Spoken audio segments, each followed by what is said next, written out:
Welcome to Moonbase 2.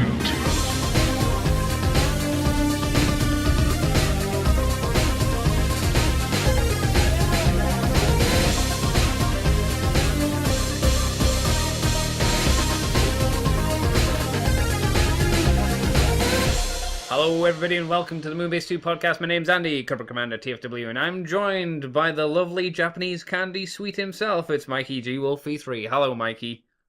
I hate technology. And technology hates you. It's reciprocal, the hate. Why do you hate technology, though, Mikey? Because currently my microphone is jumping around like the breasts on a fantastic anime stripper.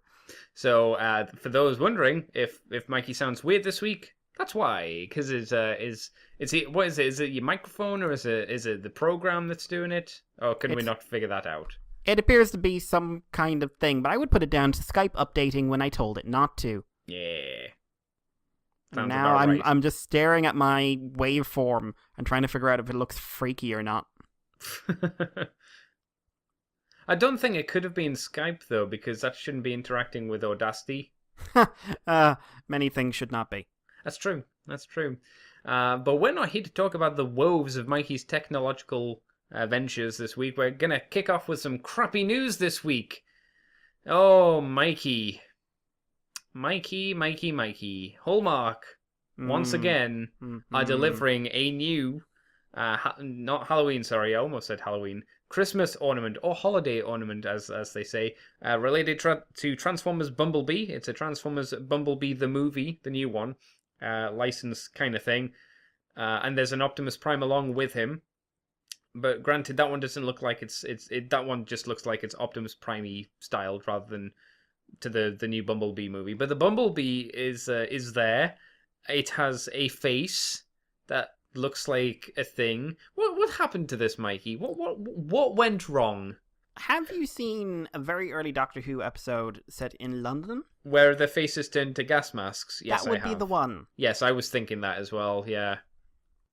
Yeah, his face is very much a very old school gas mask for some reason. I look at this and I just keep on going, "Are you my mummy?" God, I forgot all about that. At least what was said. So thanks, Bumblebee. Yeah, well, really, Doctor Who. Even the paint on it's not that great. Like in general, it just looks shit. Like the paint looks terrible, the design looks terrible. This just looks really badly put together. Mm-hmm. And then again, like these Hallmark things, they always look terrible. Like, I think we've seen a few that look okay, though, because haven't there been, like, G1 toy versions of Grimlock and Optimus Prime and Megatron that came out, and they looked fine. They just, were, I don't know, clay, not clay, but whatever kind of resin plastic that they use, but with no joints, right? Those came out. Those were Hallmark, right? I don't know, but I can think tell they you were. That I can't think of a single one of these I've ever looked like at and thought it was good. No. I think on transmissions there should be a special shame section. Where he's just like, I've bought all of them, and we're just like, no, you go in your corner. It needs to be on the video section, and it just needs to just come up with Yoshi. There needs to be someone who just opens the door behind him and throws something at his head. Yeah. It could be one of these things, because, it couldn't make them look any worse, to be fair. These are awful. These truly are trashy little products. They are atrocious. I don't know why you'd want them on your tree. No, and maybe if you hate your family.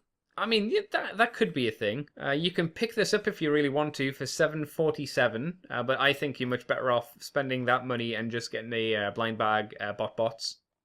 Or, I don't know, a lot of penny sweets. Basically, you're better off throwing the money at poor people. Do they do penny sweets not giving anymore? it to them, throwing it at them. Do they do penny sweets anymore? I don't honestly know. Because back in day, they used to do tuck shops where you went in and you got a little 5p bag and you filled it up with terrible diabetes-inducing sweeties. I don't think they do that anymore. Well, for us, like, if you had a 5p bag, you could have gotten 5 sweets. I think we got a bit more than that. I can't remember. Of course, ye have hay pennies, don't you? You had hay pennies. Yeah, back in my day where we used shillings for currency. When you had your farthings. Was farthings around the shillings time? They still use it for horses or for some reason. Really? Why? Yeah. I don't know, but like if you're buying horses in England, you're paying in shillings, or the prices are all in shillings and fardings or stuff like that at the big auctions anyway. Okay, that sounds like just someone's being pretentious at that point. No, Update your system. Really? Yeah. Really? Update your system. Update your system. I noticed that your software is several years out of date. Yep. We don't want it. We're happy with it. Well, Skype's decided to update your currency now. How about that? Let's change that for you, motherfucker. Mr. Mikey, take us on to something a bit more cheerful and interesting, and hopefully you have a translation for. I do. Although, Good. again, I am currently just staring at my audio levels and watching them occasionally peak and saying "fuck you." Yeah. But we won't talk about my woes. No. But yeah, so the online manga, which is part of Legends Revival Chapter 2 for the big powered set that's coming out, has been revealed. It is by the man, the myth, the legend, the Sakamoto of the Hayatos. Yeah. So the general story is part of this is set before the Legends event, and part of it is set after. Okay. You clear? Uh-huh. You good? Mm-hmm. So, Wheeljack in 2011 had a bit of a meeting with Primercron about where Transformers' souls come from. So he went into doing some research into personality components. In 2025, he succeeds at extracting the elusive spark from his own personality component. Basically, it's kind of like where do sparks come from in G1, this bit. Proving once and for all his species have souls. Though, to Perceptor's horror, the experiment causes Wheeljack's personality program to reset and leaves him without any memories. Nice going, Wheeljack. Finding records of the research results, Perceptor begins wondering what happens to sparks when Transformers die. In 2035, the Power Masters return from the 10th planet because there was a disaster, discussing Violent Jiger, and they think Violent Jiger originated as an aggregation of Decepticon ghosts. And whether this has anything to do with the reappearance of Starscream's ghost. Diatlas and Sonic Bomber are decapitated then by Violent Jiger himself, whose soul has not been vanquished, but used the 10th planet's energy to resurrect himself because he's an amalgamation of ghosts. A couple of years later, in 2038, Megatron, Legend Megatron, tie-wearing Megatron, Best Megatron, returns in his G2 body. Returns back to his proper era, because remember, Legends Megatron was regular Megatron who went through a portal into the Legend, stole Terracorako from Beast Wars Megatron, and then got himself a tie. Yes. Though that may be hard to follow, so I don't blame you if you rewind the podcast and listen to Mikey say that a few times. But yeah, he's back, and he meets up with Soundwave, who apparently returned 15 years earlier in the timeline. My brain. Yeah, and is hanging out with Moonheart. Yes. I believe. Who is, if you don't remember, the blue Soundwave stalker. Yeah. Who cuts off your combined joints and bathes in their fluid. Oh, good times. But yeah, so basically, Soundwave went back in time with full knowledge of what was happening, has basically just been sitting there, not saying anything to avoid paradoxes. When Megatron meets up, they explain that all the Autobots and Decepticons who were in the Legend world have a secret agreement not to talk about encountering people from the future in order to avoid time paradoxes, though by now Optimus Prime has been informed of what's going on and is returning Zodiac energy to Diatlas. However, the robots that meet Prime aren't Diatlas and his friends. No, but Violent Jiger's components. Vion, Lenja, and Igurn, who are inhabiting the Power Master's bodies after they decapitated them. Right? Mm-hmm. So that's Vion, Lenga, and Igurn. Lenga. And this is all so they can steal the Zodiac by force. But the plot is foiled by the arrival of the real Power Masters, who are saved by Perceptor and Wheeljack, using the 10 planets' resuscitated powers to recover their sparks and place them in protoforms, allowing them to have new Headmaster bodies. So a big fight kicks up, and the Headmaster abilities allow the Powered Masters to defeat Lenga and Igurn, but Vion, in the body of Diatlas, is able to defeat Optimus Prime and take the Zodiac. He points out that the Powered Masters' new bodies are lacking powered engines, devices granted them by Vector Sigma, and that the reason Violent Jiger took the original bodies is because a powered engine allows them to use Zodiac to its maximum potential. Violent Jiger calls upon Zodiac and transforms into Zone Mode, but Topspin and Twin Twist, who remember are technically God, Yes. Arrive and grant Diatlas access to their powered engine, and it allows him to counter the attack. The blast causes the power of Zodiac to run dry, so Violent Jiger retreats to replenish it with Energon Z. Optimus Prime intends to give chase, seeking to recover the Zodiac and create a new home for the displaced Legend World citizens, because, why not? And Die Atlas already knows that Violent Jiger is heading for the Z planet. And then the gay couple shows up. Because we see Kane, Amusa, and a bunch of other characters from Zone. And if anyone doesn't know, Kane and Amusa are a gay couple. Mm-hmm. In fact, they are the original gay couple. Which no one realized because one of them was drawn to look really, really, really, really feminine. And still is. Still is. One is a boy, one is a girl. One is boy, one is a boy. Both are dating, and there's a rabbit thing. With wings. With wings. But, that's nice. Who's the pink one behind Holly? Holly, that's his girlfriend. What's her name? See, I forgot that Holly had a girlfriend. Holly, what's his girlfriend's name? Oh my god. Polly. Is it Polly? No, it's not Polly. Clipper. Oh, okay. That is Clipper. But yeah, because if anyone doesn't remember, at the end of Zone, a lot of the Victory characters show up because Starsaber got saved from a hole and then decided he was going to hand over leadership. I guess. Well, it was why one not? episode, so maybe they were going to do more with it. One has to assume. Also, Amusa's the little rabbit. The guy in the weird jungle shorts is Akira. Right. So, just so you know. Just so we're clear. Yeah. So it seems like from this that there's going to be another one at some point. I hope so. It seems like, anyway. It seems to suggest that, they've got to get, Violent Jiger beat. Yep, right. And they got to get the Legends guys rehomed. Yeah. And, yeah. So it sounds like the Sakamoto's still got some work left in him to do something. We just need them to make some toys for Sakamoto to make a cool story around. Yeah, so That's all hopefully, we need to. We're still doing Titans Return toys, so maybe there's some redos of Power of the Primes out there waiting to be done or something. Yeah. Were they were released in Japan though, weren't they? Only in what was released in Japan were the American toys with stickers on the box. Yeah, that's what I mean. Yeah. So they were still technically released over there. Yeah, but I've heard rumors of Buster and Hydra at one point might have been up there for a Legends release. Okay. Which I think would be cool. There you could do something with the Starscream combiner, obviously.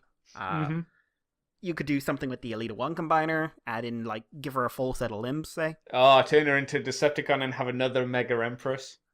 Mega Priestess. Oh my god. Mega Cleric. Yeah. Nemesis you could do something with, because I don't think they got him over there yet. Oh, no. Okay, yeah. And so on. There's stuff you can do. Sure. Punch, counter punch. Maybe do something with him. Yeah. But yeah, I hope this continues forever, but it won't. But because eventually Hayata Sakamoto will pass away of old age. Yeah. Unfortunately. But no, it's good crack. I like these. I still love these things. They've settled down a bit. They're not as crazy as they used to be, but they're still weird and wonderful. I think it has to depend on who's having a story done for them, right? Because with Die Atlas, you couldn't really have a Nightbird story. You could have her in the background, though. You could. You should. No, she is in the background. Is she? She is in the background in one shot. Yeah, she's hanging out with Megatron. On which page? I think she's in the background. Oh no, yeah, there she is, Nightbird. Yeah, I see her. See, if I was doing that, she would have just fallen over there. Slipped on a banana, tripped over something. Yeah, tripped over to Headmaster Starscream. I was quite happy to see underneath the evil Die Atlas's foot was the laser rod vault. I think he was slightly miscolored though, because he's super orange, he's scoop orange there, when his actual toy was more red. But I won't hold that against them. It was just nice we to all see him. scoop orange beneath it all. I don't know. I hope not, because Scoop's a piece of shit. I like the fact as well that Wheeljack was using the spark finder thingy that Rhinox used in Beast Wars as well. That was nice. Again, as usual, really nice little references here and there, just tucked away in the background. Yep, the man likes his deep cuts. Yeah, don't blame him. Those cuts be good, deep cuts. We need a Violent Jiger, though, Mikey. We do. just to go along with these guys. We actually had one of the Micromaster combiners as well in the last panel. We did. I can't tell which one it is, though. I think it's the train one, which I have, but I'm not entirely sure. No, it is the train one. Yeah, you can just see the train sticking out of his boob. Or his chest. Yeah, okay. So that's 6-liner? I think it's don't ask me. 6-liner. They're all the same. The Micromaster is basically all that's blur. racist, Mikey. I remember, listen, the only one I can remember right now is Slide. What did that tell you? Oh, Mikey. And there's Ironworks as well, just which is the base behind Holly. The weird windmill. It's not a windmill, it's a radar tower. See, I know things. Andy knows stupid things. I'm no McFeely, but I know my shit. Stupid shit. Hang on. Did you notice Dimooch is in this again? He's not. I missed that. Last panel, the panel with Diatlas holding Optimus Prime, who's in the bottom right corner of that panel. Derek J. Wyatt, Dimooch. Damn it, Josh. I think that's Derek J. Wyatt as well. Dimooch and James Roberts. God damn it, Josh. I can't tell who the other guy is. Marcelo? Do you think that's Marcelo? God damn it, Josh. You can tell it's just like Marcelo was in there. Derek J. Wyatt's easy. But James, like, if it's the 4 hero guys with their toys, who toys protected them, then it would be, James, Josh, Marcelo, and Derek. Was Derek in the last one? I don't think he so. was. I didn't think he was, to be honest. I don't care. Okay, yeah, that's fine. That's fine. Derek J. Wyatt is all things to all men. He's there. Right. Shall we move on, Mr. Mikey? You got anything else to say there? Yes, let's move on. Okay, well, Mr. Mikey, Transformers Generations War for Cybertron Siege 2019 has a wave breakdown, which I'm sure most people know and have already ordered their figures. But for those that don't know, the Wave 1 Battle Masters are going to be in one case. They're going to be 4 blowpipes, 4 lionizers, and 4 fire dives. So, fairly decent spread. The Micromasters are going to have 2 Decepticon airstrike teams patrol. I think they probably should have patrol at the end of that. 3 Autobot race car patrol and 3 Autobot battle patrol. So the rare, in quotations, the rare one in that set's going to be the Decepticon one, which is a shame. Deluxe is going to have 2 for all of these, which is Sideswipe, Flywheels, Cog, and Hound, which sounds like a wave I have no interest in. And for the Voyages, it's going to be 1 Optimus and 1 Megatron. Now, a lot of people have been receiving their Megatrons and Optimus Primes. I don't know if they've had an early release, but they're at least being shipped out from places. I've seen some cogs as well. Oh, okay. I think people have been receiving other things, at least in America. Yeah, people are finding the Battle Masters apparently in US retail and stuff like that. So I suppose it's just that time of year. Yeah, I mean, they're trying to hit it just before Christmas kind of rolls around. If you wondered, the Battle Masters are $6, which that's an okay price. I think that's fine. It won't be that price here. Oh, oh, Mikey. No, you silly monkey. But yeah, Mikey, first of all, I should say, do any of these from Wave 1 interest you? Did they tickle your pickle? Did they get you by the sack and go, ooh? Lionizer. Yeah. Maybe one of the Micromaster sets. I don't know. One. Yeah, I'm not a Micromaster guy. Maybe either the Airstrike or the Battle Patrol. You're a fucking size queen. That's your problem. I have never been a Micromaster guy. Ever. This is not a secret. Flywheels, maybe Cog, and from what I've seen... Really? Hang on. No Micromasters, but Cog. Yeah. Cog's more interesting. He does more stuff. What does he... Oh, you mean as a toy? I thought you meant as a character. No, I don't care. I was going to say, well, as a character, what? Listen, the only one of these, like, splitty-uppy guys, these weapon guys I care about as a character is Brunt, and that's just because I'm making the character up as I go along. Fucking A. Like, because in my opinion, Brunt's really officious and is constantly obsessed with the rules, as long as the rules do him favors. I wonder who this is being based off of. Who could say? Who could say? I think his initials are also Franklin Charles Ambassador. Oh, that's a good name, actually. But, yeah, and, like, the Voyagers, I think, are probably looking pretty strong. Have you seen any videos on them? I have some things definitely what we expected. That paint is very distracting. Yeah. And But at it's least not... on Megatron, it looks like it's on just plastic. So if you got some paint remover, you could probably just rub it off. Yeah, least, but as long as you don't rub off his insignia, obviously. I can't decide if they wanted to make it look like mud splatter or scratching. Yeah, on Megatron, it looks like it's meant to be scratching because it's silver. Yeah, but it's just so stupid where it is. Yeah, it makes no sense. Yeah. It makes no sense. And Optimus, it's just basically, hey, my shins. Yeah. I walked through mud. But I am by the looks of it, Optimus is probably the better toy. Yeah, it looks like he does a lot. Like, it looks like there's a lot of interesting transformation steps in his vehicle to robot mode, which is kind of neat.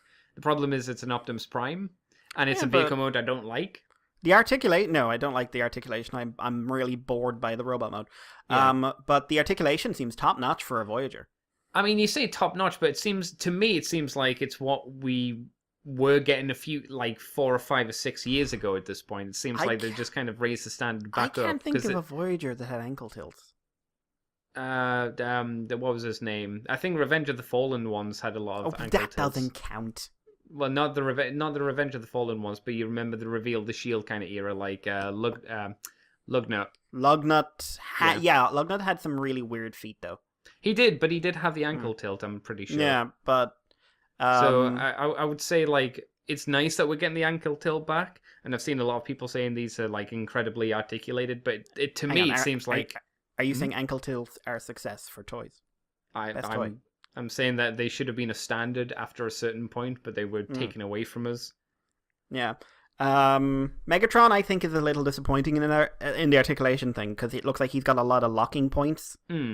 And, like, especially with the ankles again, it looks like he locks in place and then you have to really push them out. Yeah, I wonder why that is. I don't know. But also, I saw someone, not mentioning any names, running off the Transformers Basic Series, soon to be writing a comic for IDW on the history of the IDW universe. Maybe Irish, living in the north.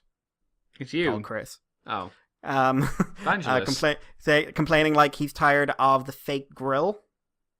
What, for Optimus Primes? Yeah, because he was like right behind you've got the truck grill, and then right behind that you have the fake grill, and he's really pissed. Why doesn't it turn into it?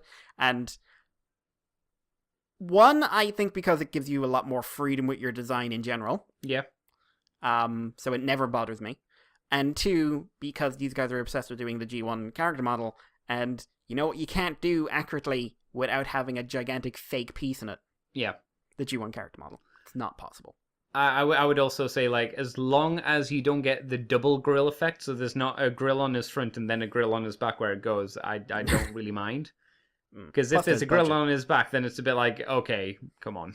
I don't know, I still like I saw people bitching about Classics Prime a while back, and I was just like, oh, I like that. Really good like toy. That. Yeah, it could do with ankle tilts. Yeah, but that's the only thing it's really missing. Yeah, but again, it's a 12-year-old toy now as well, so. Yeah. I remember queuing up for that toy. Do you remember the fucking hype people had for the San Diego Comic-Con Nemesis version? Oh, yeah. Yeah, do you remember how much fucking hype there was to get that stuff and how expensive it got online at one point? Or the Magnus. Oh, back in day when Fans Project just started off. Yeah. Oh, boy, yeah. Oof. You still can't get that Magnus cheap. Can you not? Really? Nope. Mm-mm. But here's a question. Why would you want it at this point?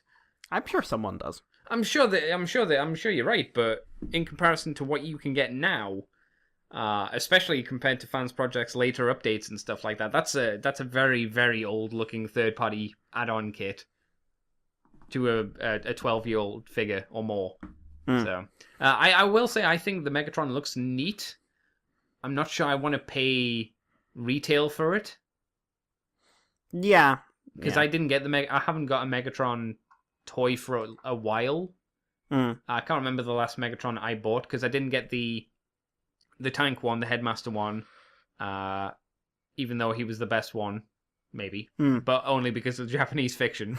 That's the only reason I'd want him. I never got the tank one from the Combiner Wars. Was it Combiner Wars? The leader, you mean? Yeah, I never got that because I never thought it looked desperately good as a toy. I've got the Titan's Return one, but that's the last one I touched. Which was the Titan's Return? Oh, that was the Headmaster one, of Yeah. course. Yeah. So it's been a while, and I do like the look of this Megatron, but there are still some things that I'm not a massive fan of, like the tank mode's just a bit on the weird side, and the proportions still are a little bit off, but it still looks solid, if you know what I mean. Apart from that, I don't think there's a huge amount, luckily for me, from at least this first wave, apart from the Micromasters. Are you not joining the massive amounts of people flipping out over flywheels? No. But Andy, flywheels. I know. Toy of the year. I didn't get a Battle Trap, so, you know. Battle Trap, Toy of the year. Was he voted Toy? I think he was, actually, wasn't he? He was, yes. Yeah. It's nice to find out now that he is the exact same size as Battle Trap, and they can interact. That was a thing that was confirmed as well recently, which I was like, okay, good. Good. It's good also, that they can you interact. can put Cog on Overlord's legs. What benefit does that do? Gives him giant pants. Overlord has giant... Well, Overlord will get giant pants. I'm not sure if that's a... No, a Cog will get giant pants. Oh, why is that a bonus? Because I saw a picture of it, and I was just like, if I had both those toys, I would do that. Okay. Because it's just like... It's like, you should have skipped leg day. I get you. Also, one other thing, there's going to be a lot of people pissed in Wave 2. Why is that? Because if this case breakdown continues, that means 2 reflectors per case. Oh, no. Yep. I suppose it depends. Well, what else would go in that box? I was like, there's a full thing, so like there's going to be at least 4 deluxes in that wave. I mean, yeah, but what would the 4 deluxes be, do you think? Do you think Ironhide and all that? Ironhide... I'd have to... Hang on, let me double check. Because I can't remember all the deluxes offhand. For Cybertron Siege. Siege. Toyline Siege. Wave 2. Deluxes. Chromia, Ironhide, Sixgun, Prowl. Oh, okay, so Refractors, Wave 3, probably. Oh, okay. But from what you just said there, Wave 2 does not sound like it's my wave either. Sixgun, I do like the look of him. Mm-hmm. I do like... And Chromia, I would get. But I'd say you're probably going to get Red Alert, Refractor, Brunt, and either Impact or a Mirage in one wave. Right. Probably Mirage if they're going to go for 2 for 2. Yeah. Which, again, but like the thing is that, you know, the breakdown of 2 refractors per box is not gonna... It sounds like it'll be rough. It won't matter for the kids, really. Or you, did you say? Yeah, because like I said, I wouldn't buy 3 of the exact same toy. I might. That's because I you are want what's the wrong camera. with the world. It's Decepticons, yo, and I wouldn't be buying the rest of the show, the figures for the most part. So, speaking of that, you did mention Sixgun because at Luca C and G, which is some sort of convention, we got some more images and more figures coming. There is a new Battle Master, which is a pterodactyl of some sort that turns into an axe. Pteraxadon. Whatever. Fucking nerd. It's called a thought. Fuck off. I can read. That's not a nerd thing. That's a reading thing. But I like it's called the Edgewing Thighs. And it's like, do you not know what an axe looks like? Yeah, that's an axe, bro. That's even got the asymmetry to it that an axe would have. Yeah. Like, it's a short-handled axe, but it's still an axe. You know, it would be a freaking short-handled scythe as well. Oh, yeah, that would have been... Yeah, it's hard to buy that anyone would have thought of that as a scythe. Never mind. Sixgun, as you mentioned, he's coming, and then thick-ass Prowl. Thick Prowl with his... Thick Prowl. Nothing but chest. Long vehicle mode. Very long. Very weird vehicle mode. Like, Japanese car of the future is how I look at it. Is it Cybertronian or is it anime? Oh, to me, that's fucking anime. To me, that looks super anime. You're not thinking alien vehicle. Because I was starting to think, is this the kind of are we into the alien vehicle aesthetic and that's why it's putting me off and I'm complaining about what I've been asking for? Mm-hmm. But, the seat being that far back and the length of the nose and everything else. This is Roger Smith's car in white. That's what it is. I don't know. In white? In white. Like Roger Smith in Big O. Oh, right, okay. I was like, in white? What anime is that? I recognize the name. If it had a black version. Yeah. And it's got Cybertronian writing on it, and that makes me very nervous these days. Why is that? Because it's probably racist. Maybe. It's probably fine. It's fine. No one translated. No one translate it. Well, here's a question then, Mikey. How do you think your stupid dinosaur axe came out, and the rest of them too? I like the effects part on the axe. That is neat. The little kind of cutting through the air, kind of whoosh effect on it. That is cool. He looks simple enough. I think he looks kind of boring.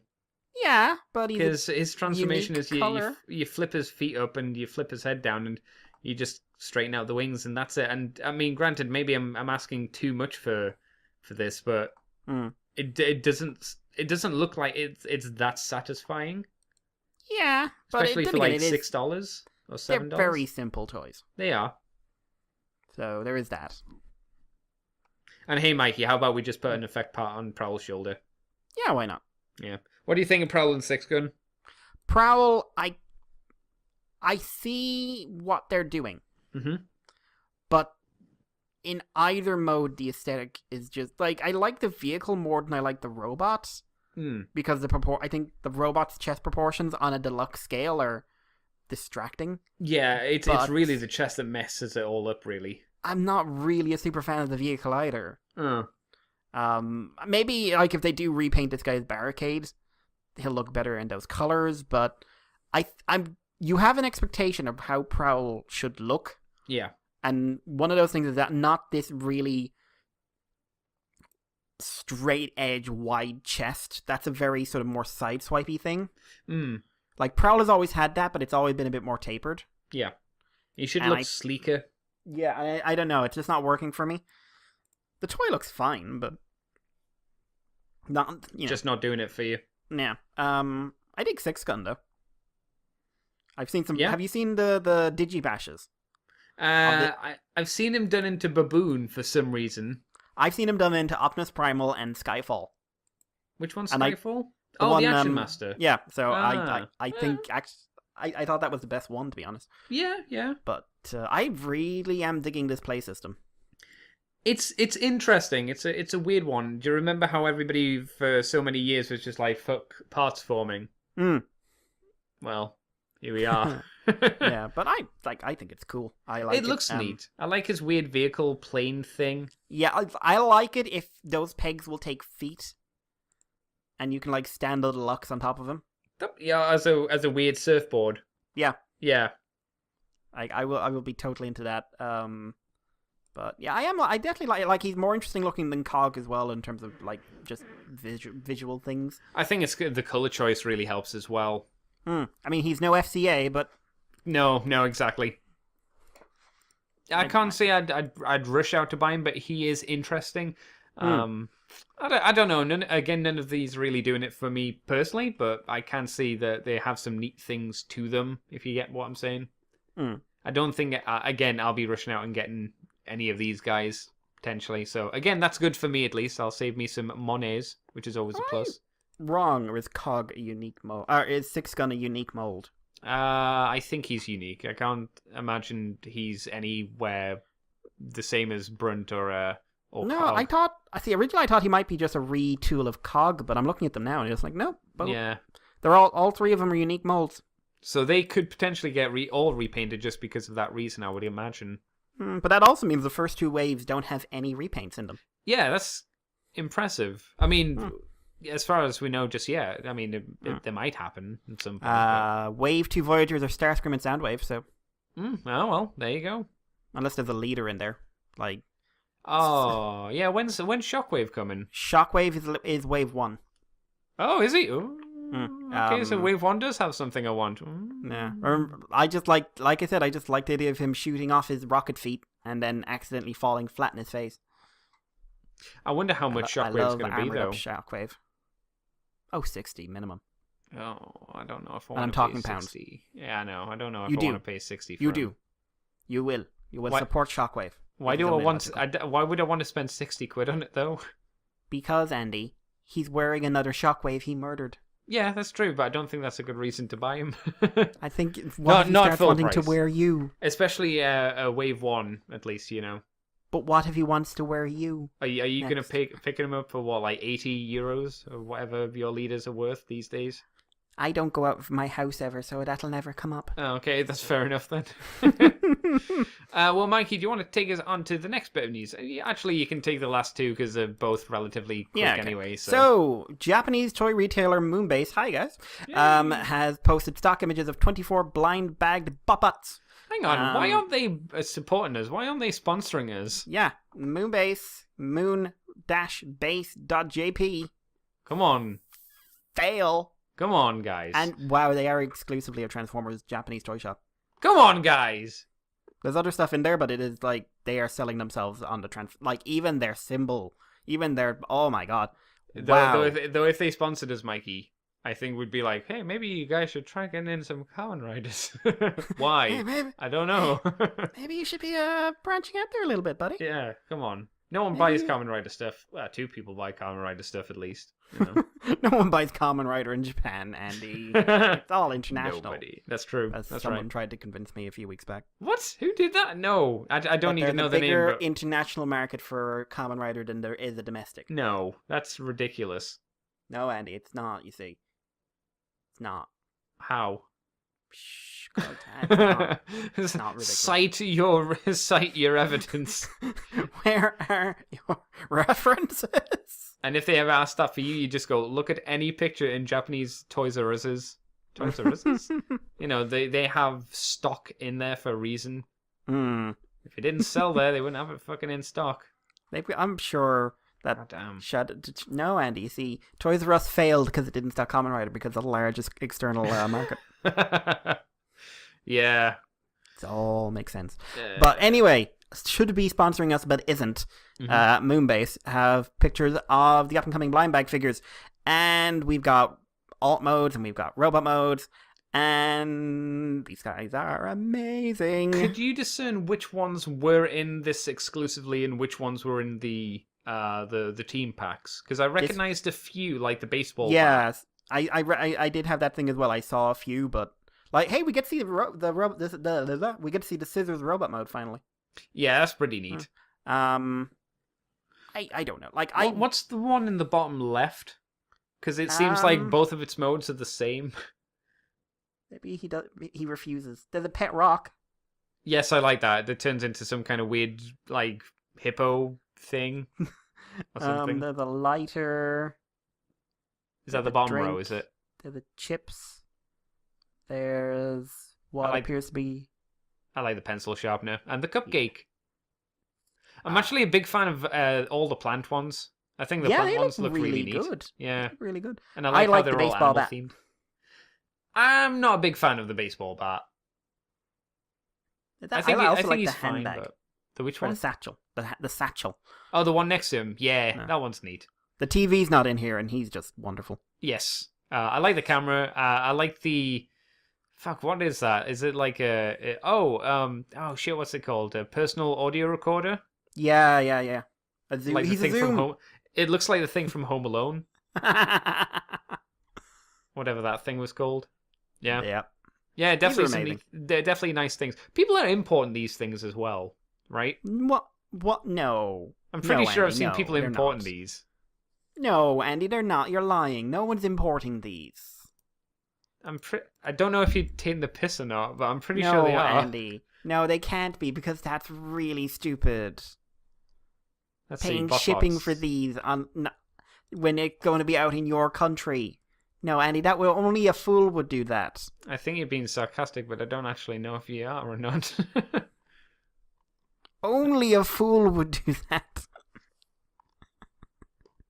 Oh. You'll never know now. I'm enjoying it. Yeah. I love the mystery. I'm not that invested, so it's alright. I'll take it on. I want to know when these things come out. Yes, same here. I want to know if they come out, at least in over here as well. I don't know even where they'd go for the UK. Like, what shops would they flop into? Asda, probably. They'll be in Tesco, definitely, because Tesco loves getting this kind of stuff. They love their trash. This is not trash. No, this it's is not. disguised as trash. It is disguised as trash. It would go in the trash section, but it's not the trash. Yeah, it's weird. Hopefully the stuff will be coming out soon, at least, so we can pick them up. Are you still in the camp of buy the teams, or are you tempted now by some blind bags? I don't trust blind balls. bags, especially when these are blind boxed. I can't, you know, You can't finagle them with your fingers. Either they need to have the code in them, which not all of them do these days. I don't think these ones are gonna, are they? Yeah. Or you need to look around the shop, open them, decide which ones you want, and then put them back really fast. Oh, Mikey, that's some bad boy stuff right there. Yeah. But we'll see. Moving on, because TFCon have announced their USA venue for 2019 on March 15th to 17th. This is an interesting one. Oh. So this is a Generation 1 reunion event. What does that mean? Well, that in Burbank, California, in Los Angeles, which is probably going to be on fire, given last time. There. I hope all those fires went out, by the way. It was quite crazy there a while back. Thousands of fans from around the world will converge on the Los Angeles Marriott Burbank Airport Hotel and Convention Center, 2500 North Hollywood Way, Burbank, California, 91505 USA, to participate in TFCon USA 2019, a 3-day colossal Transformers event to celebrate the 35th anniversary of Transformers franchise, March 15th to 17th. This show will feature a myriad of guest voice actors, artists, writers, and toy designers that contributed to Transformers since 1984. There will be a variety of Q&A panels, autograph sessions, workshops, and etc. We are absolutely thrilled to bring this show to Los Angeles County, said TFCon co-founder Colin Douglas. There are a huge number of fans on the West Coast, and we are very excited to provide a memorable experience catered to the long-time fans, collectors, and first-time attendees. I'm surprised it's so early in the year, but I suppose they're going for this anniversary thing.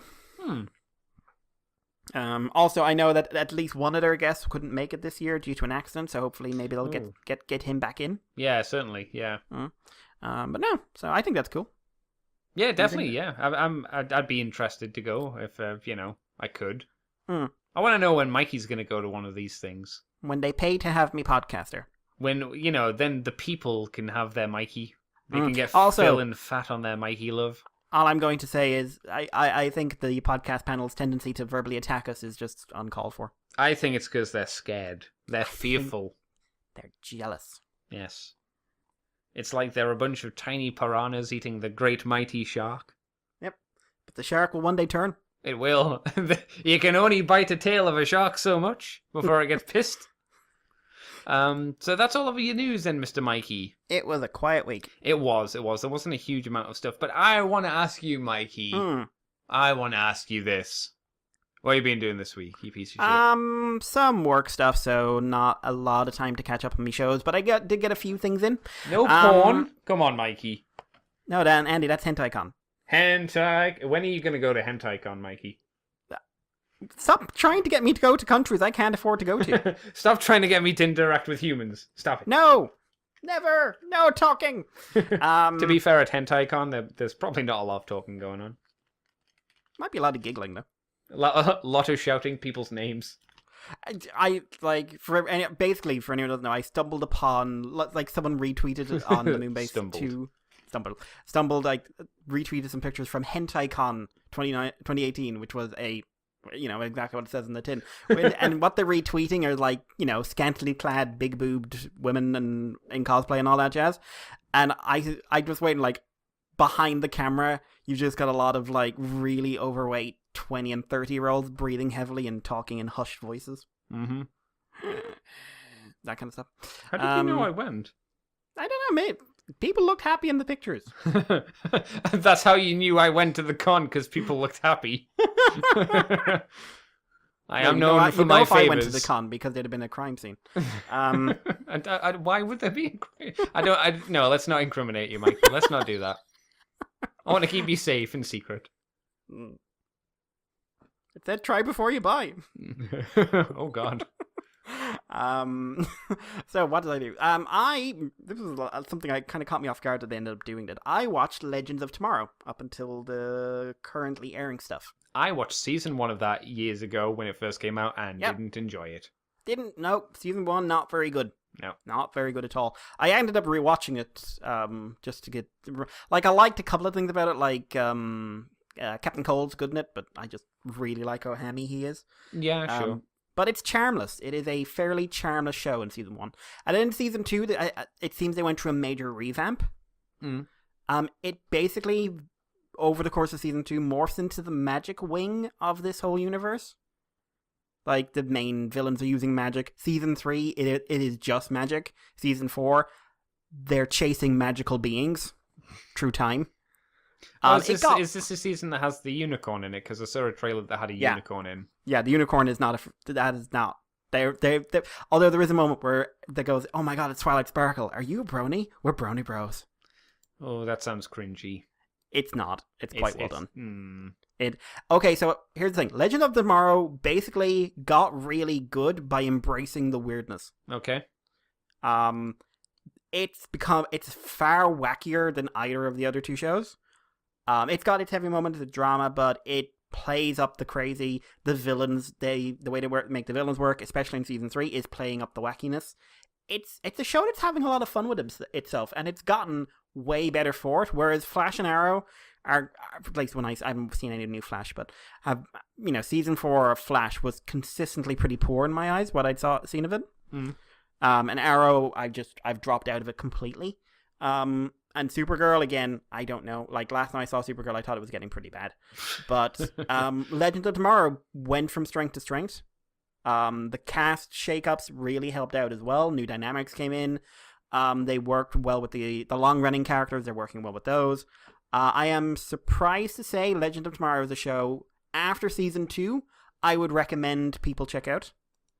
And I would also say, it probably says something that when I was looking it up, all the actors had like Instagram posts up about how much they hated season 1. That's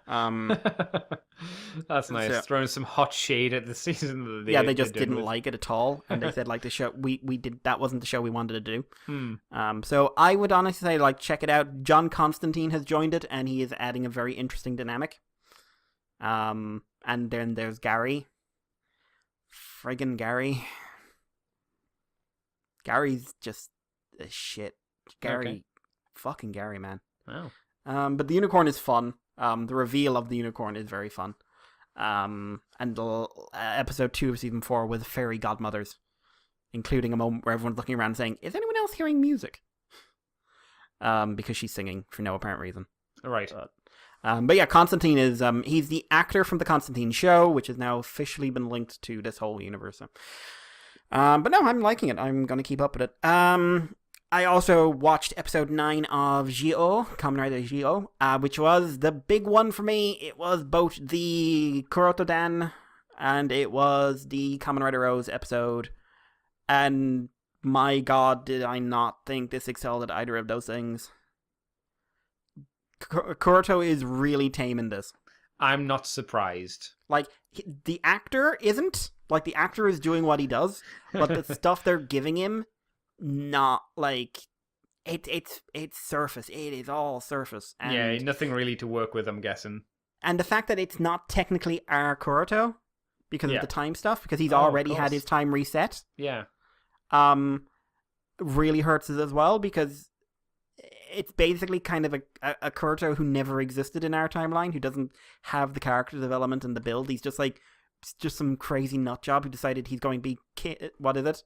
Dan Kurot because he's a king now. Ah, okay. It's a pun. Yes, I get it.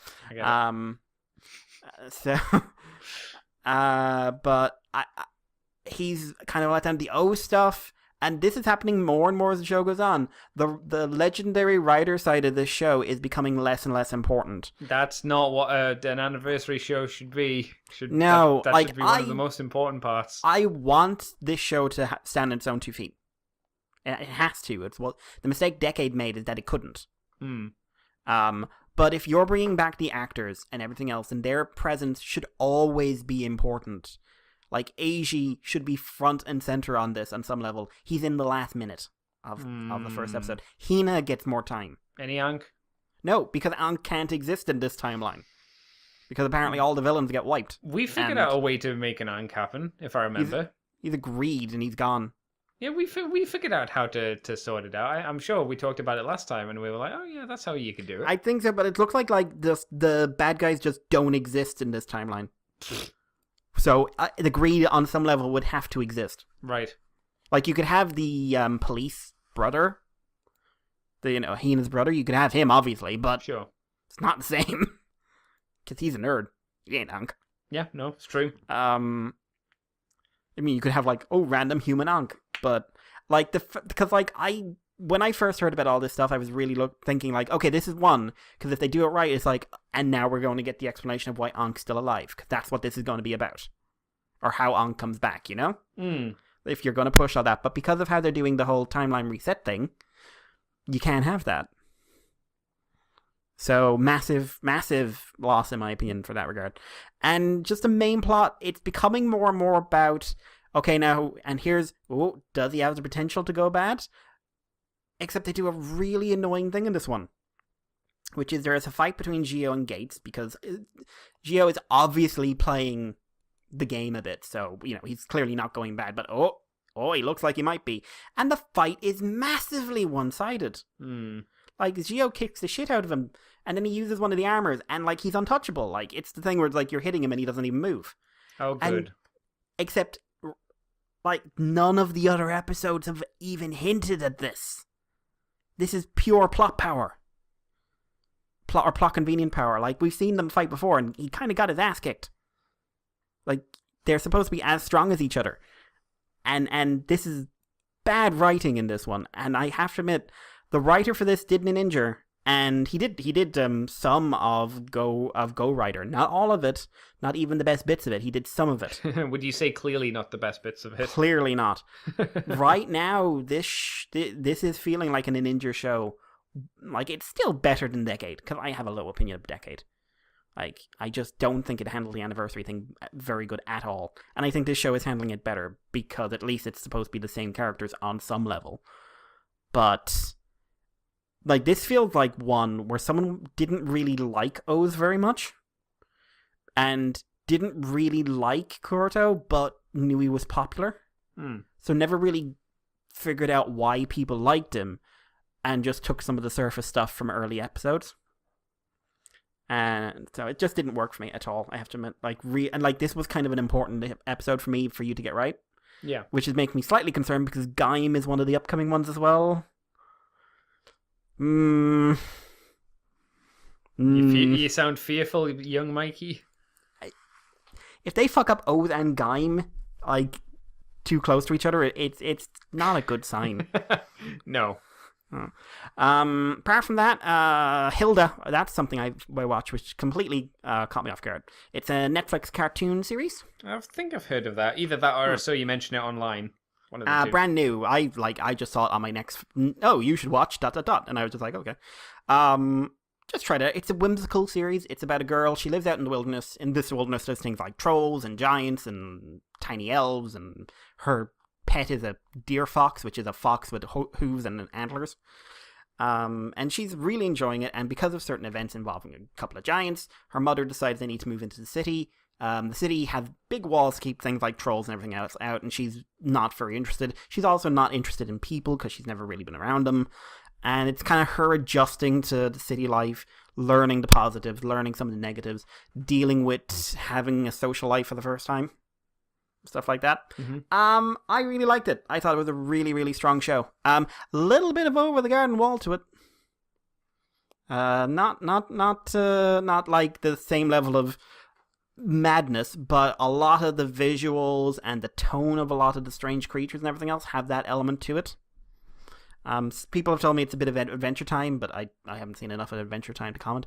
But there's some really neat monster ideas in this. I really like the rat liar thing, the rat secret keeper, something like that. It's a really neat idea.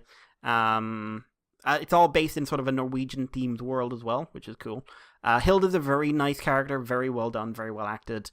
I like her friends. I like her mother. I like the monsters. I just think it's a really fun thing, and there is a bit of a ongoing storyline throughout, which is building in the background. Honestly, I would say Hilda's one of those shows you should really check out if you saw Over the Garden Wall and you just wanted a little bit of that vibe again. Okay. And again, Over the Garden Wall, if you haven't seen it, what the fuck is wrong with you? That's very good. That's a very good show. Yes. But this is not as good. But this is very solidly put together. It's whimsical, it's fun, it's fairly light on the heavy stuff, but it's just a nice, enjoyable little show with some cool ideas. And the last thing I'll mention is Gridman. I caught up on Gridman because I was 3 or 4 episodes behind. So how many episodes are there now? 5. Oh, okay. So I am all caught up. That's a good show, yo.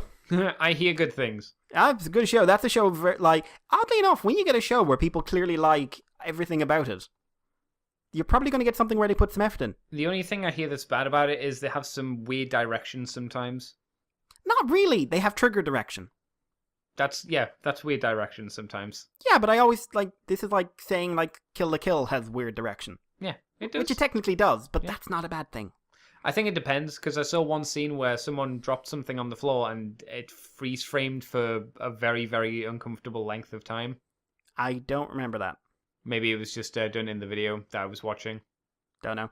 Because, like, maybe someone froze it to make a point. Maybe. That's why I can't really say, because I haven't seen the show. So I just, it feels like a Trigger show to me. So if you know Trigger, you know what kind of thing to expect. It's not as crazy in the visuals, but the plot is fun. The characters are likable. I'm digging the villain or villainess, whichever one you want to call her. She's fun. Very good acting all around. I checked out a bit of the dub. The dub is very solid. Very, very solid, in fact. Including the bad guy Alexis. They're doing a Tim Curry impression. Because it's not the same character, but he's partially based off of the villain from Superhuman Samurai Cyber thing. Squad. You were one word off, for fuck's sake. But yeah, episode 5 is the fan service episode. Woo! The unambiguous, that's why they're making body pillows fan service one. Woo. Like, the first scene. I saw a tweet done by liked by Brickinator where it had the bad guy lass in a revealing outfit, and the comment said, "Oh my god, she has 2 of this kind of figure in the background," and the comment under that was, "What?" Because it was like 3 pictures slowly panning up to her face, and in the background it's like, I'm guessing her case of like kaiju monsters. They're all ultras. They're all ultra monsters. And I know Gamora's in there. Apparently there were 2 of the same kind or something like that. Oh my god. That's what you're going to notice in the, like... But yeah, this is just, like, Trigger also going, like, you know what? Yeah. Yep. But, hey, the outfits from the body pillows that are going around the Twitters now make a lot more sense, because they're canon. They are canon outfits, Andy. What came first then? The body pillows or the outfit in the show? Technically, the body pillows. Oh, weird. Are they official, the body pillows were... Yes, they're official. Okay, I wondered if they were, like... Because I know maybe fans not will fans. do them, but those are official products. Okay. Yeah. But it's a fun episode anyway, and I can't take the referencing anymore. It's killing me. It's literally killing me. It's not just the Transformers now either. They don't give a shit. Hey Andy, you know how there's guys who turn into like extra add-ons? What do you might have seen them with the Dinobot characters. Oh, do you mean in Gridman? Gridman in itself. the snazzy suits. Yeah. Do you know what? One, they go to a junior high school. Mm-hmm. One of them is about 7 feet tall. Yeah. And he's in a junior high school. His name's Gamagori? Would you like to know what that high school is called? Okay. Neon Genesis Junior High School. Subtle. But like there is a scene in this episode of a phone booth, which someone told me matches like beat for beat a scene from Neon Genesis. If it like the way it seems to be working, I'm kind of figuring out the rules. If it's a character thing, you're probably a Transformer, right? If it's something to do with Gridman, it's probably a reference to a mecha show. Okay. Like there are tons of iconic shots from everything from Dragonair to Gunbuster to Brave to Gaugigar, whatever. You're going to get if it's a background kind of thing, if it's something you might not notice, there's a good chance it's a Trigger reference, like to one of their previous shows. Like I know Akko from My Witch Academia is in there. Mm-hmm. And then there's just other random ass stuff. Like a couple of vehicles show up to pick children up from camp, and it's the 2 Ironhides. Yes, yeah, I saw McFeely. No, it was Protoman. Protoman tweeted the that one picture. that broke me. I have to say this. The one that just made my brain go, "Oh my god, the Inception." Was this the Jetfire stuff? Yes. Yeah, I told you about the Jetfire stuff last week, but you hadn't seen it at that point. It's not just that, Andy. It's the level of Inception. Because, okay, so it's a boy group who are based off a bunch of YouTubers. They're a real group YouTuber thing, like, who just, do random ass for YouTube shit, right? Sure. They're called Arcadia, right? Mm-hmm. Arcadia is a toy company that makes Macross. all their names are taken from Macross-related things. I don't know if it's characters or companies, whatever, but each one of their names is based off of a Macross thing. Mm-hmm. Each of them is then, color scheme-wise, based off a different Jetfire. Mm-hmm. So you have Generation 1, Generation 2, Animated, and Shattered Glass, right? And the reason this is all linked, because obviously, the original Jetfire was a Macross toy. Yeah. What's he smoke? What's Akira Amemiya smoking? Fandom. What's he doing? Does he just lie there, just stoned, looking at his toy shelf and just going like, I could turn you into douchebags? He's trying to become King Otaku. He doesn't need to be. I've seen his desk. He wins. No, he's trying to take down the secret organized King Otaku who we don't know about because he's too high up there. He's working his way up the ranks at the moment. This is how he brings him down, brings him out of hiding. Andy, I can buy a body pillow of Shattered Glass Optimus Prime with the intense, which has the slightly specified purpose of someone having a wank over it. I think he wins. Yeah. I think he wins. Oh, you don't know about the Secret King, though. The Secret King has got to have pulled some mad shit to be ahead of this guy. That's why he's the Secret King, bitch! But, like, it's just, like, I become that guy. Like, I'm pausing scenes constantly, just going, no, don't be that guy.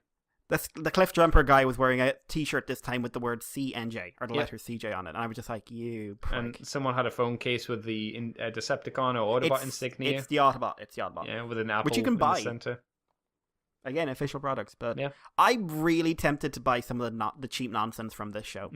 Like, I really also like the Gridman toy. Looks amazing. Which Gridman toy? There's two of them. There's like the smaller affordable one and the big high grade one. Both of them look really, really good. See, just from watching clips and stuff, it wasn't the Gridman stuff specifically. It was the Super Mini Pla Gridman, because that Super Mini Pla looks pretty neat for him. Yeah. But yeah, there's also like a kaiju anti-hero or anti-villain rather, who is very clearly going to be portrayed in some sort of positive light once. I'm fairly certain I know where this show is going, but there's still mysteries and stuff, like why the main character has amnesia. Mm-hmm. Why are there giant monsters around that no one can see? Like, all the time. They just stand there staring into the abyss. Are they alive? They're looking at ghosts, Mikey. Yeah. I mean, I think I know why Gridman's an amnesiac himself now, but I think that's just because I paused because I was looking for references. And it turns out, without realizing, I stumbled on another Evangelion reference. Ah, good. Oh my god, Andy, this fucking show. I still live in fear that it'll go down the route of Darling in the Franxx. It'll be really good, really good, really good, and then someone trips over, falls over, and all of the good ideas fall into a blender. Yeah, but it falls into that garbage grinder, you know, the really cool thing that just eats things up and it's like eats metal. Like it goes into one of those things, and then all the ideas are wrecked. There is a difference here. Yes, I know. There was but it's one company. It could still happen. Something could still go wrong. There have been other shows that have been great that have just died. But what happened with Darling in the Franxx specifically was it stopped being good when this company pulled out. Yep, but it's still something bad could still happen. That's why I hope that could happen it with doesn't. any show. Yeah. Like, right. that is but I would say the percentage chance is higher that this will end well because the company can't pull out of its own show.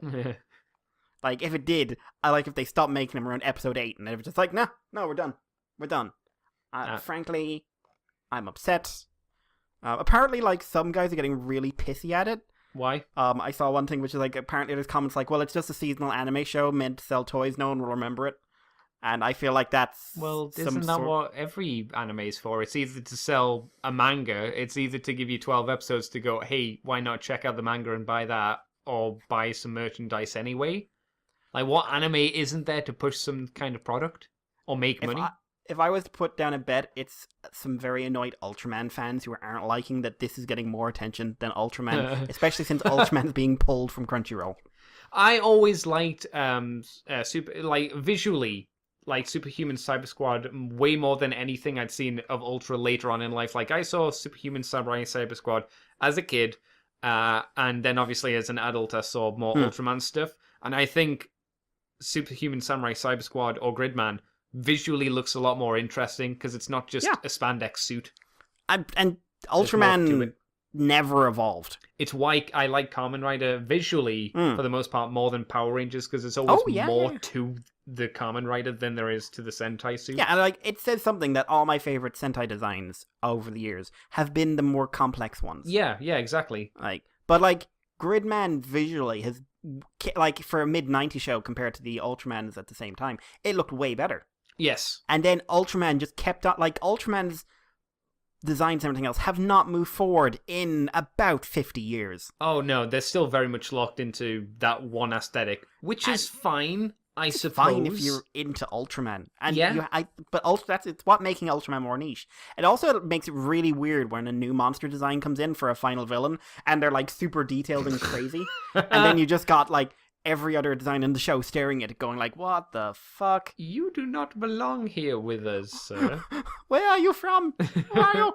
I am from a future where details were added. Yeah.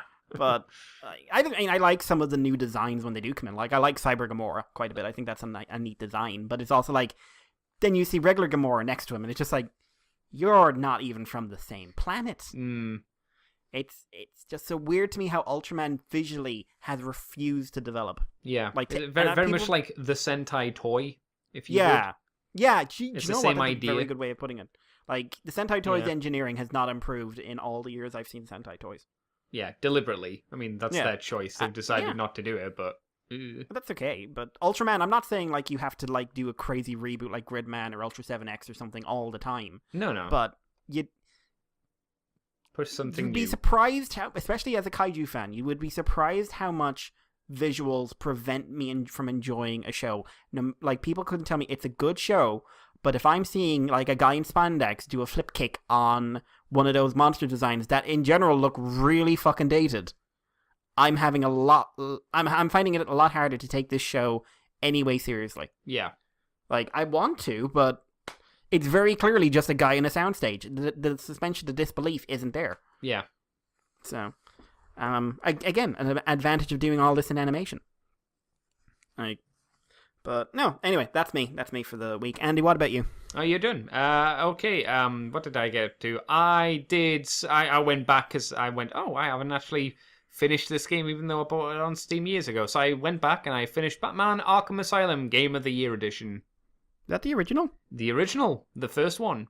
I thought you had finished that. I had, but I got it years ago back on Steam. I had it back on consoles, and finished it and all that jazz. But then got it on Steam again and never played it. So I then went back and replayed it. I played it for a few days and was done with it in 13 hours. It was a nice in and out experience. I got all the achievements. For me personally, that is my favorite Batman game. I prefer it way more than the City games, mainly because the City games do the thing that gets really annoying in these more modern games is they make a big map, but don't really fill it with interesting content. And there's a lot of you going from this point to this point, and it takes you so long to get to that point because the map's so big, and it's a trek. I hear very little good, or very little exceptional about the third Batman game. Arkham Knight? Yeah, I hear like... Apart from it was broken on PC and just doesn't work. Yeah, what I heard was like a week of positives and a lot of negatives. Yeah. And be honest now, I never hear anything about it unless someone's like, hey, I'm a massive fan of these games. And only these games. Yeah. I also preferred the combat in the first one as well, because there wasn't as many things to do in the combat, so you didn't have to worry about so much stuff. When obviously the later iterations, they gave you more and more gadgets that then you could use in combat as well. Where in the first game you just had your grappling hook to use and your batarangs to use in combat, and that was it. And then it was just a punch and a kick and a block and a stun, and that was pretty much it. Well, the later ones just kind of they give you. I feel they almost give you too much stuff to use in combat. It becomes a mess, especially when you're trying to clean up all the achievements. So I went through and I enjoyed it again. It's still a fun experience. If you haven't played the first game, I'd say give it a go. It's fun. And I like the contained area of Arkham a lot better than just the open city of Gotham. You know, it feels a bit more threatening to be trapped on an island full of crazy people than trapped in a city full of crazy people. You know what I mean? especially a city that you can't really fully interact with. You can interact with all of Arkham, so that was another plus about it. So I did that. I watched an anime myself this week called Mirai Nikki. Have you heard of that, Mikey? Future Diary? That's the one. With a really dodgy CGI guy who's playing a god? Oh, yeah. I didn't mind that so much. I didn't mind Very that so of much. its time. Yeah. The worst things were explosion effects. There were some really bad, like almost Photoshop-looking explosions a couple of times, and I was like, "Oh, no, that looks really bad." That was the worst part about the CG. Have you seen any of the show, or have you seen the show? About a quarter of it, maybe half. Okay, why did you stop? Other things distracted me. Okay, how did you feel about it while you watched it? It was one of those shows I got into because someone said, "Oh, you've seen Higurashi, you need to see this." Yeah, I would say Higurashi's it's got better. It's got the yandere vibe to it, but Oh yeah, it's all there with the yandere. it seems okay. I don't know if it picks up later on, but is it high concept, low concept, concept? It's just okay. It gets a bit fruity, I think, because time travel and all that jazz. It gets. I got a bit tired with it by the end. I was just like, it's okay. There was many times where the main character needed to ask the yandere lass a question, and he just didn't. And also by the end, it kind of makes you want to sympathize with her and think that she should have a good, happy ending to her. And I'm like, I don't know. She tried to kill a lot of people. No, she does. She doesn't try. She does kill a lot of people. I can't say I was a big fan. They also go by the thing of the main character, who's a bit of a wimp. He's that stereotype, weedy, wimpy, super annoying, whiny character. And then kind of just gets with the program because the lie that he's told, like he'll be able to bring back the people that he's killed, so it won't matter. Spoilers, he can't. And then it's kind of the equation of, well, you killed a load of people, and in my mind, I'm like, but he thought he could at least bring them back. Doesn't make it right, but in his mind, he was like, okay, if I kill them, it doesn't matter. I'll be able to bring them back. While the other person saying that is the crazy yandere lass who's like, who's known you can't bring people back, so she's just been killing people regardless without any thought or any kind of caring, So I wouldn't say that's an apples to apples kind of judgment on those two. Would you agree with that? Yeah, I think that's fair. Yeah, it's not apples to. It doesn't make what he did right, but it's not an apples to apples. You're just as bad as me. It's like, no, I thought I could bring them back, so it wasn't that bad. You knew you were killing them permanently. No. There's other worlds. So there's a world 1, a world 2, and a world 3, with time travel involved in that as well. So you can that sounds convoluted. Yeah, pretty much. I tell you that, you can probably figure out a lot of the mysteries that were around it, and the OVA gives it ends, and not many people are super happy. The main character's not happy, and then the OVA comes in 30 minutes, very unsatisfying, and makes everybody happy. And I'm like, this doesn't feel deserved. So it was fine. It was fine, but I can't say I was super into it. Very randomly dark as well in places. But like visually. No, like emotionally, just random things, like a priestess girl whose parents are killed, and then she's passed around in the cult that she's in. I'm like, oh, I don't like that phrasing. No. I was like, I didn't like that phrasing at all. No. Please tell me that's not the phrasing, although I have a feeling that was indeed the phrasing. No, that was the phrasing. I don't like that phrasing. No. They'd like to show nipple as well a lot in the show.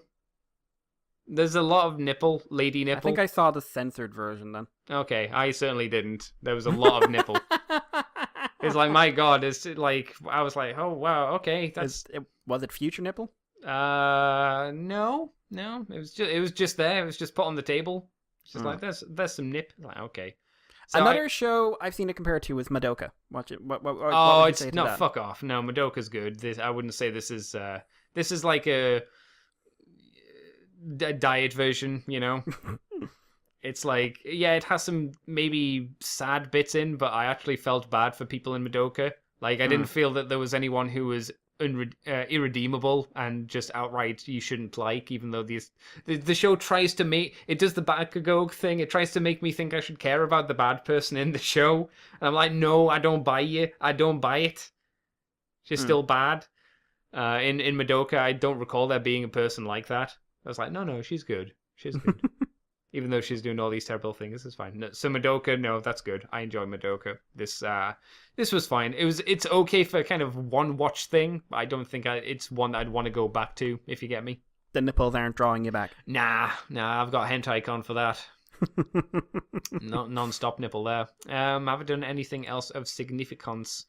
Podcast editing and all that bobbins and jazz. I did a very poor one-man show as well for Halloween, which I wasn't a big fan of. So I spent an entire day watching 8 hours of R.L. Stein's The Haunting Hour.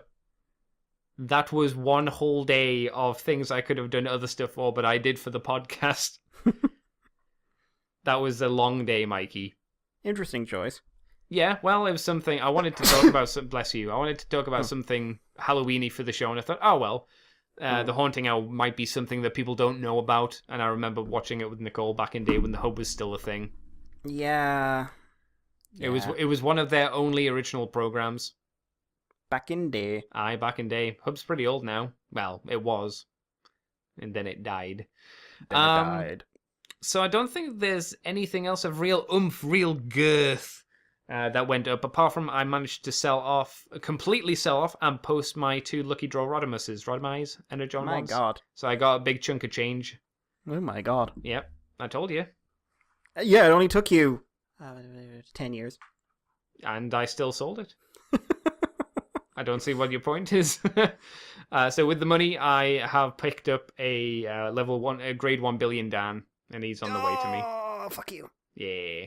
I was just like, well, here's a load of money. Why not? You can't get the whole experience without level 0. Are you saying I should buy that one as well? Well, I mean, how are you going to represent him when he pops out of the little robot suit? I've got the Sodo figure. That's a lot smaller. So it needs to be accurate as well, size-wise. In scale. Yeah. How many grade billions do you have at the moment, Mikey? Maybe you should go fuck yourself. I believe the technical term you're looking for, sir, is... So hopefully that should be coming in soon, because you know the site that both of me have used for our fancy ones. They have a new service on there. What's it called? No, not Tinder. That's not what it is. Click on the site. I was focusing on one thing at a time. I was clicking on the link and it clicked on the wrong link and took me to Tinder. I was like, oh, that's not helpful. It's nippon-yasan.com. It's a good site. Yeah, they've got a new thing for at least European also have people. Gridman body pillows. What's that? Also had Gridman body pillows. Oh, I didn't know. But yeah, they have a new postal service, so I might get it within the next few days, because it's like it ships to France like within 5 to 8 days or something. So hey, Mikey, should buy something and get it fast, I guess, or something. So I did that, and I got through the post some Sodo figures which I ordered a while ago, which were what's his name? Black Hole Evol and Normal Evol. Right. Phase 1 Evol, I suppose, technically. I really wish the Black Hole suit was all white. I don't like the red. Yeah, I agree. I don't mind the red tips on the bottom of the cloak. My main issue, it's not main issue because I still like it. I still think it looks neat, but I find it slightly off-putting aesthetically is his arms below the shoulder are the same as Evol's Phase 1's, and it's the same with his legs. His legs are the same, apart from them missing a sticker, and I don't know if that's intentional or not. So it's weird because he's got a cape and a new torso and a new head and new shoulders. And when I say new, I mean different colored at the very least. But then the rest of it's just the same. Yeah, it's a weird choice. I've seen art and customs and stuff of what he'd look like all in black and white, and it looks like with no remolding, it looks so much better. Oh, okay. It's a shame. I will say that I always preferred Phase 1 Evol anyway. Yeah, same here. I know some people don't like it, and I think it's because it is very over-designed. It's very purposely, though. Yeah, very much so. But I can understand why people, like, if they don't like that aesthetically, if there's a lot going on, that's totally understandable. I enjoyed it. I enjoyed the weird gyroscopes in it. It's bizarre. And I also got, what's it called? The Lava Ryuga, the Burning Ryuga. Magma. Magma, that's the one. Yeah, I got him as well. So he's got a little Rose punchy fist. Magma. I think that was his best form as well. Yeah, I think it got there in the end. I wasn't crazy about it at first, but I got more into it as it went on. The only thing I didn't like was the real suit version, and that was only because around the front he had the shiny, metallic-y kind of spandex, but then like halfway around his leg, it just went to matte, like a matte color for some bizarre reason in the show, and I don't know why they do. They've done that a few times with some rider suits, and I don't know if it's a budget thing or if it's a material movement thing, but it always looks to me a little bit weird and dodgy when that happens, when there is a clear cut between shiny material and the matte material. I don't know what you call the non-shiny material, but that it just looks weird, especially for the orange that they use, which was very just like a very stark difference between the two. Yeah. But the Soto figures are still great. They're still very, very fun. I was still happy with them. I guess the one problem you could say for Evolve Phase 1 was he had a fuck ton of stickers. A fuck ton. How many did he have? 1, 2, 3, 4, 5, 6, 7, 8, 9, 10, 11, 12, Oh 13, my god. 14, 15, 16, 17, 18, 19, 20, 21, 22, 23, 24, 25, Whoa. 26, 27, 28, 29, 30, 31. I was 31, I think. Holy. But that is including both his body and his armor. There's a lot of stickers. That's insane. Technically, the black hole one has better legs because the way that they cast the legs were, they cast them in blue plastic. So then all the gold you had to sticker on. On the black hole version, they cast them in gold, or the gold color, and then you stick it on the blue, and there's less blue on the legs, so it's the smarter option. But they're good. I shocking. I still like those Soto figures. I only need Apparently a few more. the Geos are like a big step up in quality. I can't say I'm shocked. I mean, the build ones were a big step up from the Exade ones. Like, Soto just keeps putting its dick on the table and saying, "You want to suck this, don't you?" Well, you can't have this one because it's gone bigger this year. But did you see what they're doing now? They're going back to older lines. Do you mean with the double ones? Apparently, this is Yes. their new subline, which is doing Sotos for all the riders that Oh no, they haven't done one before. Oh no. Well, here's the problem, because they've done Gaim, but that was a long time ago, and they were candy toys. Hopefully, they'll redo Gaim. I hope so, because I have seen the Soto double ones, and obviously the problem is double has a lot of variations, but not really. Yes. So I'd like to get a Cyclone Joker, maybe an Extreme, an Axel, maybe not the blue one. I like the red one more, I think, and then Skull, and I think that would probably do me for double. They've confirmed the half forms. They've confirmed what's his Joker. name? The bad guy from the movie. Eternal. Yeah, I wouldn't mind him. Eternal. Yeah. But I'm trying to think who they've confirmed now, because basically they've confirmed all of Double's forms. Yes. And I mean all of Double's forms. Yeah, I've seen that in the but blog. I don't think they've shown Axel, Skull, or Eternal, but I'm not 100% sure on that. From what I remember, you're right. They have shown. I'm just looking at the post now that they did on their fancy blog, and yeah, they've got all of Double's forms and even the different variations, color variations. So, oh yeah, Fang. I wouldn't mind Fang. Fang's neat. Yeah, I have to wait and see. I do. What would be after Double? It's O's. No. Well, if they were doing it in order, Yeah. like, it would either be Decade or O's, depending on which direction they were going to go. I would imagine it'd be O's. So that's good. Because there's quite a few O's ones I'd want. Oh yeah, like I'd love to see really high quality ones like Sagozo or something like that. Yeah. Sagozo. So that's pretty good. I think that's everything I've done this week of real note and interest and worth and value. I can't think of anything else. Have I watched anything? I'm just going back through DS9 again, and we're up to where the Dominion's taken over the station. Have you found Brother Benny yet? No, it's before they have to retake DS9 from the Dominion before Brother Benny comes back into the picture. Speak the words of the prophet, Brother Benny. Brother Benny. I love Brother Benny. That man chews scenery like no one else. He does. He was in some of the Star Trek movies as well. From what I remember, I think he was an admiral in one of them. Yeah, but he's playing Avery Brooks's father in this, and it just seems so perfect to me. Yes. Yeah. Because when he goes acting, holy crap! Yeah, they go fist deep acting, and I love it. One other thing I did see, which I was happy with, but I know most people won't be, or some people won't care. Soul Calibur 6 announced that 2B will be their next DLC character. Don't know who that is. Yeah, you do. From Nier Automata. Lady with the blindfold. Oh, right. Yeah, okay. Yeah. Lots of memes about don't fist androids. She looks really good. She looks really good for the game. Really good choice as well. A lot of people are going to be psyched. I did find out, unfortunately, I don't think my graphics card is powerful enough to play Soul Calibur 6, which is a bit of a bummer. And you still need to play Nier, Mikey, Nier Automata, because you played the first hopefully Nier. I'll have the money to this Christmas stay at the console and catch up. Well, from the sounds of things, PlayStation 4's coming near the end of its life, so one would imagine. To buy. Yeah, pretty much. Right, well, thank you very much for coming this week, Mikey, and talking with me. We do have a couple of messages before I forget, via the Patreon, of course. And we have some new Patreon peoples as well, so what's the best order to do this in? We'll go with Simon Lech, who's joined us with $2. Thank you very much, Simon, and I'll do your comment in a moment. And we also have Matty Martin, also doing $2 as well, so thank you very much to the both of you. Thank you, Eminem. Yes.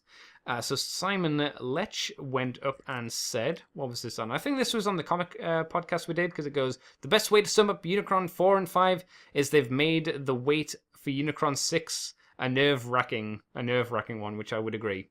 Also trying to mentally prepare for John to break our hearts with Thundercracker. He's going to kill him. I'm just sitting here because, like, you're going to do it. It's probably going to be, like, either he'll die or he'll come back and, like, Marissa and Buster are dead. Oh, I think that would be worse. Just, they died together. Like, Marissa's lying there holding Buster. Yeah, like shielding Buster, but it didn't matter. Yeah. Oh, God, that would be terrible. That'd be a terrible but really, really interesting thing to do, John, because it would give that emotional resonance. And then Skywarp says something and Thundercracker just, like, punches him into a fucking mountain. Or he just screams and transforms and takes off and lets off a Thundercrack. Yep. Because he hasn't really done that much, so... No, not in a while. That would be neat. So that's why, that's why he would do it, because he's just gone mad. He also goes on to say, Lost Light, on the other hand, feels like a bad movie. I'm only staying till the end in order to get my money's worth. I'm only staying to the end because I have to do a comic show on it.